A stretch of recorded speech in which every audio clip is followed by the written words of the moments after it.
Apa hukum keluar 3 hari bersama jamaah tabligh? Keluar 3 hari jamaah tabligh. Apa hukumnya? Di India, jamaah tabligh itu dari India.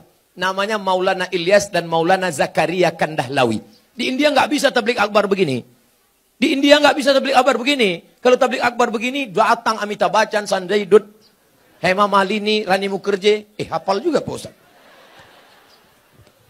Nggak bisa. Maka ijtihad Maulana Ilyas Zakaria Kandahlawi, mereka datang dari rumah ke rumah. Dakwahnya dari pintu ke pintu, door to door. Assalamualaikum. Waalaikumsalam. Kya hal hai? Tike kuch kota hai. Kya hal hai artinya apa kabar? Tike artinya kabar baik. Kuch kota hai judul film. Saya pun nggak tahu apa itu. Acha. Saya paling bingung ngomong sama orang India. Antara iya dengan tidak, goyang kepalanya sama. Saya tanya, kya hai Diki? Saya tinggal di hotel kamar berapa? Acha kata. Lantai 3 apa 4? Acha kata. Maka ini datang dari India. Mereka ulama-ulama ahli hadis. Siapa yang kaya, punya duit banyak, kerja tidak mengikat, 3 hari datang ngajak ke pintu. Assalamualaikum, waalaikumsalam. Ayo ke masjid ya. Ayo datang pengajian ya. Mereka inilah yang berdakwah di jalan Allah. Abdul Somad ceramah ke Bontang. Kenapa? Karena diundang Pemko. Abdul Somad ceramah ke Bontang. Kenapa? Karena diundang Bada LNG atau LNG Bada. Tapi mereka yang datang rumah ke rumah, ada yang undang mereka? Tidak ada. Ada proposal untuk mereka? Tidak ada. Mereka datang lillahi ta'ala. Ini jamaah tabligh aliran sesat Pak Ustaz. Kenapa sesat? Karena mereka berjenggot. Nabi Muhammad berjenggot. Karena mereka bersorban. Nabi Muhammad bersorban. Karena mereka pakai jubah. Nabi Muhammad pakai jubah.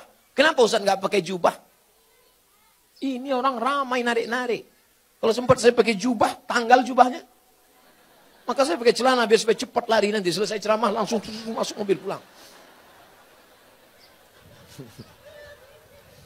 Jangan katakan mereka sesat. Mereka adalah orang yang mengajak ke jalan Allah. Mereka aslinya dulu preman, bertato, kumis tebal, anting-anting, gak kenal agama. Tapi datang jamaah tabligh di terminal, ini preman. Datang, tato besar, gambar ular kobra. Datang itu jamaah tabligh, memukul ular kobranya. Hei, ayo ke masjid. Berani anting ngajak saya? Besok dia datang lagi. Lama-lama preman ini tersentuh. Datanglah dia ke masjid. Ini bukan cerita bohong. Ini bukan cerita yang diada-adakan. Seorang preman di kampung saya. Rambutnya panjang, punya meja biliar. Tidak pernah sholat. Akhirnya saya pulang dari Mesir. Dia yang jadi imam di masjid. Bismillahirrahmanirrahim. Saya heran. Siapa ini? Assalamualaikum warahmatullahi. Yang punya meja biliar.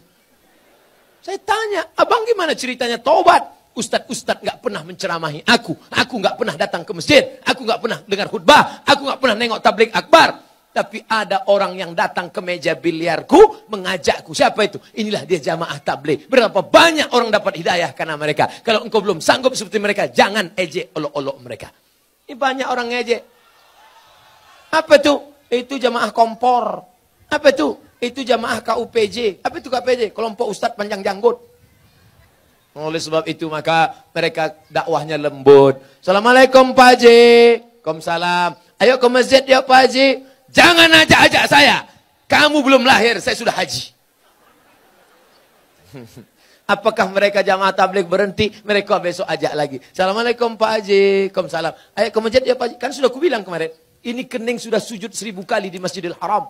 Catatan amal sudah penuh. Aku tinggal masuk surga aja lagi. Tinggal sana, pergi. Masjid kalian yang jelek itu nggak level ya. Hari ketiga mereka datang lagi. Assalamualaikum Pak Haji. Apa? Mau ngajak lagi? Mau ngasih tahu Pak Haji. Nanti kalau Pak Haji mati kami biarkan ya. Akhirnya Pak Haji pun ke masjid juga. Oleh sebab itu maka dakwah mereka lembut. Apa pernah jamaah tabligh marah-marah mengkafirkan? Enggak. Mereka datang ngasih siwak, minyak wangi, ngasih sorban, ngasih parfum. Ayo ke masjid Pak Ustaz. Kalau nggak setuju mereka nggak marah. Apa pernah jamaah tabligh marah sama saya karena saya nggak berjenggot? Enggak.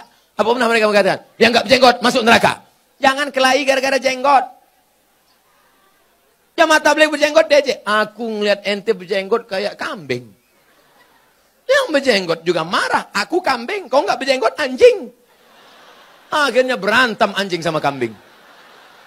Yang senang siapa? Musang berbulu ayam. Mereka nanya, kenapa mereka kelahi? Gara-gara jenggot. Di masjid lagi. Iya, untung kita nggak ke masjid. Rusak persatuan. Itu tidak terjadi di Bontang. Kenapa? Karena Bontang tertib agamis. Mandiri, aman, nyaman. Kalau terjadi, mungkin di dekat-dekat perbatasan luar Bontang. Apa yang harus saya lakukan ketika ibu saya selingkuh sudah 3 kali kedapatan? Apakah saya boleh membenci dan memarahinya? Apa yang sebaiknya dilakukan bapak saya, Pak Ustadz? Engkau dulu lahir ke dunia ini lewat rahim ibumu atau lewat tabung gas 9 kilo? Apakah bisa kau katakan, Mama, aku tak pernah? Tidak pernah, kita pernah lalu di perutnya, lalu di rahimnya, dan dia meregang nyawa. Itu tidak bisa kau pungkiri. Oleh sebab itu, bahwa dia bersalah, ya, tapi kesalahan dia tidak membenarkan kedurhakaan engkau. Maka caranya bagaimana? Suruh bapakmu menasehatinya. Bapakmu pun kok bisa dia buat selingkuh 3 kali? Kemana bapakmu selama ini? Laki-laki itu kan tahu dia. Periksa HP-nya. Tiba-tiba di HP ketawa-ketawa. Kau ngapain siapa? Sama siapa? Sama mantan, Bang. Reuni-reuni dia pergi. Tanya dia. Ibu-ibu kalau reuni bapaknya ikut. Nanti pergi sendirian. Ditanya, mana gambar suamimu? Ini. Gantengan aku ya? Iya, Bang. Akhirnya semua berawal dari macam. Udah macam abang saya. Udah macam adik saya. Berawal dari macam, berakhir dengan macam-macam. Oleh sebab itu ini mesti kita jaga. Nah, dalam kasus begini bagaimana Pak Ustadz? Laki-laki 2. Yang pertama, dia sabar atau dia gugat ke pengadilan. Kalau kau sabar, kau jaga dia. Kalau tidak, kau gugat di pengadilan. Maka kasus perselingkuhan paling cepat hakim menjatuhkan talak. Kalau kau sabar, jaga dia dengan baik. Kalau kau tak sabar, kau lepas dia dengan baik. Bunga bukan setangkai, kumbang bukan seekor. Patah tumbuh hilang berganti, hilang 1 tumbuh 1000. Gimana? Sabar? Saya sabar Pak Ustadz. Jaga dia sampai mati, saya jaga Pak Ustadz. Lupakan yang lain, lupakan. Jaga dia. Tapi jangan mulutmu berkata sabar, hatimu berkata yang lain. Gimana aku bisa menerima dia? Dia sudah diobok-obok 3 orang. Ustadz, seorang akhwat, ada ingin saya tanyakan. Ada orang melamar saya, tapi saya sedang menyukai orang lain. Bagaimana ya Pak Ustadz? Ini mancing-mancing aja. Ada laki-laki melamar engkau, tapi hatimu sedang suka dengan orang lain. Maka kau tengok dulu mana di antara 2 laki-laki ini yang bisa menyelamatkan engkau dunia akhirat. Kalau tiba-tiba yang ini datang, ini jantan dia, perkasa dia, dipinangnya kau dengan baik. Ini cuma berani bawa engkau makan mie ayam, bakso, bonceng sana, bonceng sini, pegang tangan, ujung jempol kaki. Maka kau campakkan ini, Fir'aun, ini tak ada gunanya nih.